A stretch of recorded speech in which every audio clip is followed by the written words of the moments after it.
And I'd like to share with you just some of my assessments over the last almost 11 months. We've conducted over 200 audits of various parts of the Detroit Public Schools within those 11 months.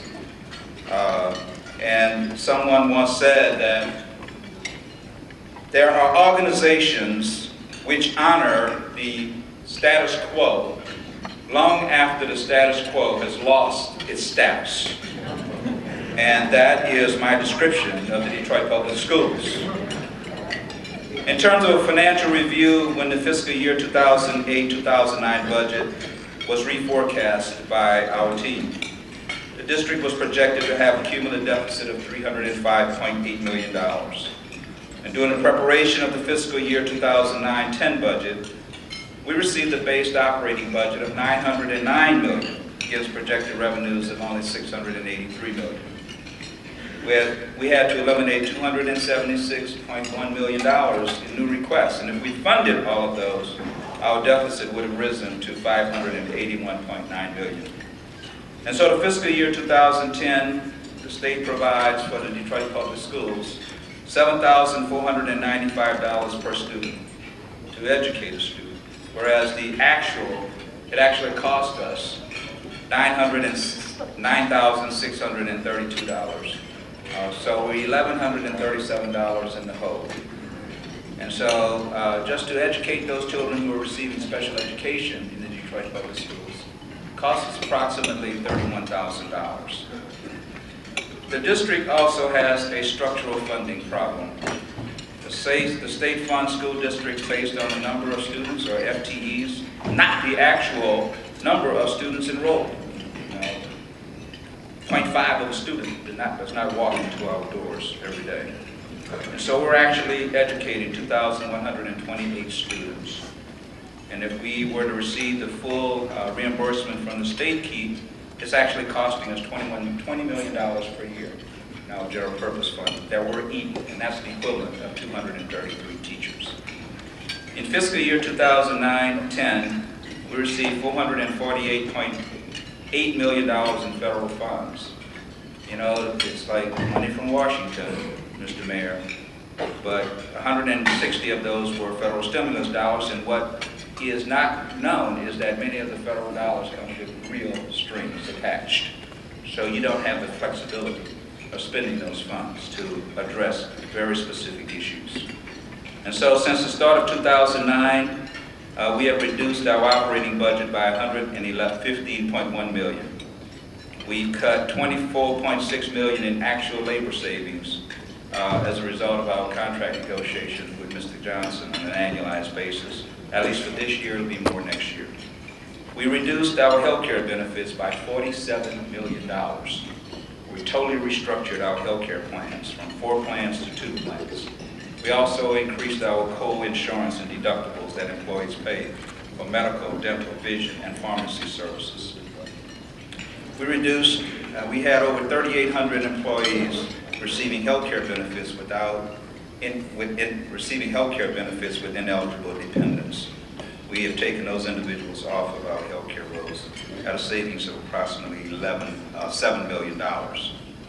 We've restructured cost savings for special education by $12.5 million and improved services to those students. I can go on and on and on. We just eliminated 1,255 vacancies at an annual savings of $40.6 million.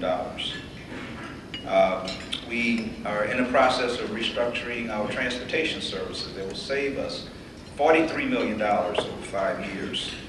We restructured, we closed the Children's Museum and opened a new partnership with the Science Museum. And just over the next 10 years, that will save us $7.2 billion. But even with those cuts, we are still underwater, deep red water. So I just would like to bring some reality, because we're cutting every place we can cut. In Detroit Public Schools, we have conducted audits. You know, some of the audit findings have been horrific. For example, 194 of our schools were audited. 174 of those schools failed our audit tests because of missing cash receipts, unauthorized payments, no record keeping, in some cases principals writing checks to themselves. We've conducted payroll verification audits. 13,800 of our employees were required to pick up their paychecks in person. We found that 2,500 employees' paychecks were mailed to their homes since 1999, not knowing whether those individuals were in fact on our payroll. We've turned over 257 of those employees to our Inspector General's office for further investigation, and criminal proceedings will move forward. We've restructured in our public safety operations, poor attendance. It cost us millions of dollars in overtime because individuals refused to come to work. So we're privatizing much of those services today as we speak. We've had, some places we've gone, we've had missing or unused equipment. We found 160 BlackBerry phones that had never been used, 97 two-way phones never been used, 1,872 master locks never been used, 132 safety kits never been used, printers stored in facilities that never been used, baby carriages in some of our facilities never been used, weapons inventory that we couldn't determine the number of weapons we had. We found unused vehicles stored away in some of our buildings. We have two 1995 brand new Cavaliers with only 20 miles. Maybe we can get those in the auto magazine.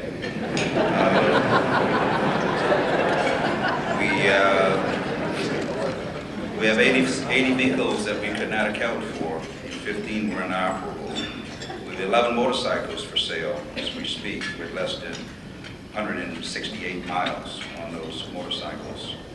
Our inspector, I can go on. Our cash management, Mr. Mayor, was dismal in many of the areas where we involved. We reviewed our cash management operations within the Detroit Public Schools. We opened our new office of the Inspector General, and today we've had 281 tips. We opened 217 cases, 109 of which are currently open and in investigation. Some of those cases are very serious. We have 108 cases that we've closed, 15 cases we refer to the prosecutor or the U.S. Attorney's Office, 19 disciplinary hearings have been held, 9 employees have been terminated, 9 suspended, 3 reprimanded. And the work goes on and on and on. We also issued non-renewal notices. We non-renewed 685 contracts last year, but what I didn't fail to do, Mr. Mayor, was to read the fine prints in the contracts, which says that those contracts that were non-renewed, individuals were entitled to a hearing. And so I personally conducted 627 hearings. We revamped our real estate office. Prior to my arrival, we had no sales of real estate. To date, we've sold $3.8 million in property.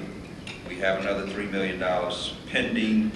I might add that we are selling property to charter schools and to anyone who brings cash. Our last sale was $700,000 for 4 acres, not $583,000 for 100+ acres. So we outperformed the Silverdome sale in the last one.